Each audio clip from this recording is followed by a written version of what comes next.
Hello, hello! Welcome back to Loki's Librarian. If you are new here, welcome. I am your librarian, Katrina, and on Sundays I do a thing called Books and Booze, where I review a book and mix up a cocktail.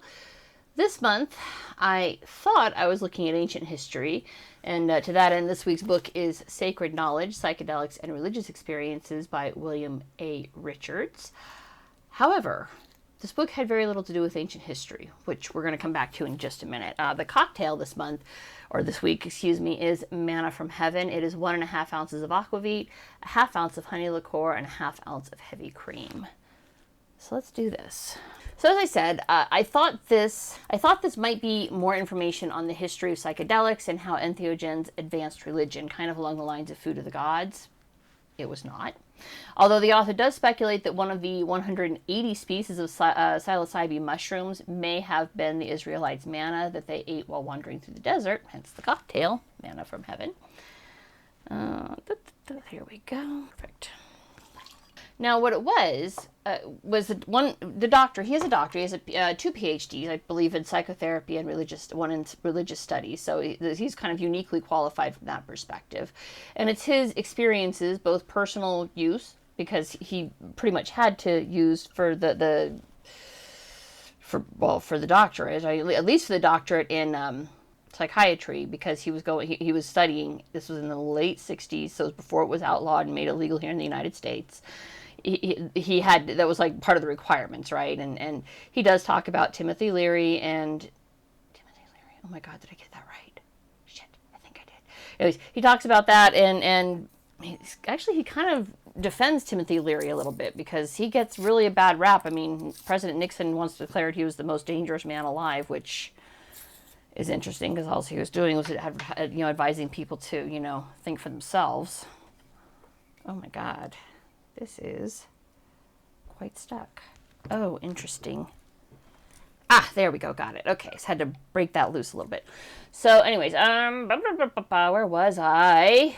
And his experience, his personal use and his use as a therapist and a religious scholar with entheogens. And that is what he primarily calls them rather than psychedelics, which is a very specific word choice and is telling as to where his headspace is, because entheogen simply means a psychoactive substance used for its spiritual or religious effects, whether or not in a traditional or formal religious context. Now, psychoactive just means anything that can affect your brain chemistry. So technically, the blood of Christ and the Catholic communion, where it's just wine, is an entheogen. So he definitely, he doesn't specifically reference Road to Eleusis. He does reference Ruck, Wasson, and who was the other guy? The third guy who wrote Road to Eleusis. Well, let's see if I can find that now. Wasson, Hoffman, and Ruck. So he mentions Wasson, Hoffman, and Ruck, although I don't think he specifically cited Road to Eleusis. But he definitely, I think he agrees that there was probably something there. So his primary focus is on the use of psychotropic substances and one's connection with a God force, whatever that may be for you. And he's not religiously specific, all right? Whatever God may mean for you, whatever God force may mean for you, all right? And that's what he's talking about. He's also extensively discusses the psychological benefits of controlled use, meaning therapeutically under a doctor's direction and assistance, not just doctors writing a prescription to take 2 and call me in the morning and tell me about it, but in an in-office extended session with the therapist where you are put under the influence of these psychotropic drugs, and a therapist is available to help you work through any trauma that may pop up during the session. Let me shake this up. Oh, that looks delightful. So, Richards addresses the history of psychedelics, how they were initially used in psychotherapy research, which is how he came into contact with them up until Richard Nixon signed the Controlled Substances Act of 1970, at which point some very promising research was summarily shut down as illegal under the provisions of the Act. Doctors don't want to go to prison any more than the rest of us do, so they shut down their promising research. He went to Germany because it was still legal in Europe. In fact, I think it's still legal on the continent, although England outlawed in 2005 with their drug act. So we're at this point decades behind European researchers on the impact and effects of psychotropics in counseling for counseling purposes, which to me is horrifying, because we very clearly have a mental health crisis in this country, and we should be looking at all avenues that might assist with that. That is absolutely delightful. Oh, that's very good. He goes into what some people may see, what people may know, and dives into religious implications of entheogenics, which was really interesting. He actually discusses the possibility of a collective consciousness through this. And the reason he mentions that is because he was talking, he discusses a man who was nominally raised Christian, struggling with alcoholism, other drug addiction, who after a session with one of the psychedelics, and I don't recall which one, I mean, there's multiples he talks about. He did specify in the book, but he specified, this man had visions of dancing devas, aka Hindu spirits, never drank again. There's a lot of evidence that psychotropics can rewire the brain to help overcome addiction. Not just with ibogaine, which was mentioned specifically in the psychedelic handbook that I read a few years ago, but generally speaking. He recounts an Australian scientist who is an Aborigine. He saw Christ under the influence of entheogens. I mean, imagine, what if, entheogens are the way to, specifically psychedelic entheogens, are the way to find your soul's God. I mean, what an absolute mindfuck that would be, right? You're raised Catholic, you go on this spiritual journey, and you see the Buddha. You think you're Wiccan, bam. Nope, you're actually Jewish. And that would upset a whole lot of apple carts. That's all I'm saying. Anyways, it's not all fun and joy, all right? He's clearly, he believes in the power of psychotropics. He believes that a lot of good can come from them, but he's not completely naive. He's not one of those people who's like, oh, it's all good, everybody should do it, and we should all experiment, and, all go live in a big hippie commune. He goes into great discussion on some of the negatives. People who experiment for experimentation's sake and have a bad trip, which, if you recall from Dr. Strassman's book a few years ago, a bad trip is an adverse reaction. And he explains that a bad trip can be anything from experiencing great anxiety. He discusses one of his own bad trips, one of the last ones he had in Germany. And, the doctor was like, oh, sure, the guy overseeing the study was like, sure, you're fine, go ahead and do this. And, gave him this massive dose to take. He wisely had a spotter, which is good because he became absolutely paranoid and convinced that everybody was a government agent out to get him, including the spotter, until he came down. He explains one person who knew they were going to be experiencing psychedelics absolutely rejected the very idea by taking the dose, and then buried his head in the couch, curling in a ball and refusing to speak or move until the experience was over. For several hours, he sat there in this tense, miserable ball on the couch, face buried into the cushions. Richard says it was a rejection of joy, which, I mean, I obviously without knowing, more, I got to take the doctor's word for that, but okay. He says the man was so terrified of possibly experiencing joy that he rejected the very possibility by refusing to experience the experience. That's also a bad reaction. He talks about one guy who became convinced there was a cobra in the room and had to be bodily tackled by the counselor before running out the door onto the street. Once down, the counselor was able to talk the man into a productive session about how constricted he felt by his mother, which I kind of feel like there's probably more to that. There might be some cultural implications because cobras are venomous, not constrictors, but that was the outcome that the guy decided on, was that his mother had been very toxic to him, and that's why he saw her, because he saw the cobra, and then the cobra morphed into his mother. Again, powerful stuff here, man.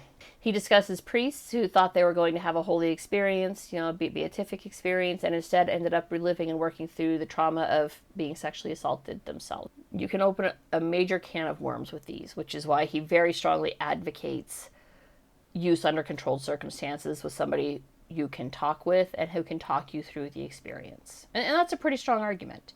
I mean, imagine, you think you're just going to go on a nice little trip. You're going to trip balls just for shits and giggles, right? And you end up running into traffic and possibly killing yourself, possibly killing other people who swerve to miss you. There's a reason that Hollywood uses a bad trip as a trope for a psychotic break. I mean, there is enough evidence that these things are certainly possible, to the point that he actually recommends that if there is a history of psychosis in your family, you should definitely not be using psychotropics. They are not for everybody, and that's just one of the reasons why. That is very tasty. He mentions in one experiment, and I forget how many people were in it, although he certainly said, but there was exactly one bad reaction recorded. That one was the identical twin of a diagnosed schizophrenic. So if you have any history of psychosis in your family, you should at the very least, only do these with a counselor, and for the love of God, tell the counselor about the history. And they'll probably try and talk you out of it because that's what a responsible doctor would do. But if you're hell-bent on doing it, have a counselor present who can assist you. And I don't mean like your good buddy who knows a guy who can get you the LSD. I mean somebody on a medical experiment. And these experiments apparently are all over the place. You can reach out to multiple schools, any place that has a psychiatric program, and see if they are experimenting with psychedelics and see if you can get on those experiments. Don't just go out and do them by yourself. That's his argument, and I'm inclined to agree with him. If you are on a host of like any of the SSRI, selective serotonin reuptake inhibitors, so Prozac, Laxalt, anything like that is supposed to be an antidepressant, you should be safely weaned off of them before doing psychotropics, because the psychotropics bond with the same areas of your brain that the SSRIs do. So talk to your doctor, get safely weaned off, explain to them what you want to do and why you want to do it, and if they're willing to help you. And if they're not, listen to the professionals, all right? And I'm not somebody who's usually like, listen to the professionals, but you're talking about your life here. You're also incidentally talking about possible prison time if you get caught, all right? This is still a federally, in the United States, I'm not talking about Europe because I'm not from Europe, but in the United States, it's still a Schedule I substance. And if you get caught, you will go to prison. Yeah, just be careful out there if you want to do this. He does talk about flashbacks and how some of these seem to be exceedingly rare, all right?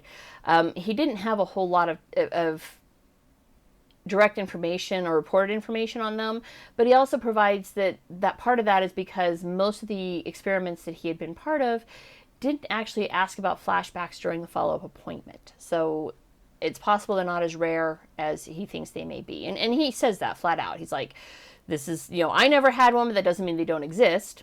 And kudos for him. That's intellectual honesty. So I appreciate that right out the gate. But that's not something they've asked about during follow-up sessions on the experiments that he has been leading. Not a part of as in a participant, but a part of it as in somebody who was walking others through the experience. Although he does raise the idea that those who experience flashbacks may be doing so because they did not work through whatever issues the initial session raised, and their brain is now trying to force them to do so, which speaks again to the incredible power of these substances. I have to leave my husband a little bit so he can try it. He addresses end-of-life care, which I think is very important, because that was kind of how... And I read Dr. Strassman's book, but where I really started to be excited by the implications of it was when I read The Immortality Key and what was mentioned in there. And he talks about how deeply therapeutic entheogens can be for people who are experiencing terminal illness. And he makes a compelling argument for hospice and palliative care workers being licensed to administer these medicines to their charges and being able to walk them through these. I especially love how at the very end of the book, and it's like the very end of the book. It is, I tagged it because I wanted to find it. It's the Hopkins Playlist for Psilocybin Studies, 2008 version, States of Consciousness Research. And this is like the playlist and it's it's 3 full pages, three and like a quarter pages of different music they'll put onto a playlist for the trip if you're, part of the Johns Hopkins studies. And so even if you don't want to try it, some of the music on there is pretty cool. I've heard it before. And he talks about music and how music can have a profound impact on what you experience while you're under. I think part 4 of this book, The Present and Future Applications of Entheogens, was particularly interesting because he postulates that unexplored uses of psychedelics he postulates that the unexplored uses of psychedelics in medicine, education, religion, and maximizing the safety and benefits of use. He raises a lot of really interesting points of what all we are missing out on. This literally could be the next frontier of human studies, and we're completely shut out of it by the unelected bureaucrats of the DEA and the FDA. So reach out to Doge, reach out to Elon Musk, reach out to Vivek Ramaswamy and say, hey, this has been denied to us by these unelected bureaucrats. What about that, hey? It was actually hilarious because one of the sections, like the very last chapter of that section, was maximizing safety and benefits of use. And on one hand, he's talking about the safe production, presumably meaning a pharmacist, because he is a fan of controlling it because of the inherent danger, right? And remember, bad trip, you could run into traffic, you could kill yourself, you could have a psychotic break if you have an undiagnosed psychosis illness. And then immediately mentions like the 4 very easy steps needed to grow your own, which was hilarious. I was literally I literally laughed out loud. My husband came downstairs right then, and I'm like, listen to this. Note, neither I nor Dr. Richards are advocating violating federal law to grow your own, and definitely neither of us are advocating experimenting and risking a bad trip on your own, possibly resulting in prison after the fact, given the illegality of psychedelics, all right? Although Dr. Richards does comment on the absolute absurdity of possible federal crimes for accidentally growing something. And you could literally accidentally grow this in your yard, right? Like, not even meaning to. If the spores are airborne, they land in your yard, you overwater one day, you could suddenly be growing mushrooms that are illegal to grow on accident. Okay, probably not if you're a city slicker. But psilocybe quite famously grow on cow patties. I mean, in Food of the Gods, Terence McKenna theorized that this may be why cows are sacred in Hindu religion, because people saw the mushrooms, tried them, and were like, hey, the cows are literally shitting manna from heaven.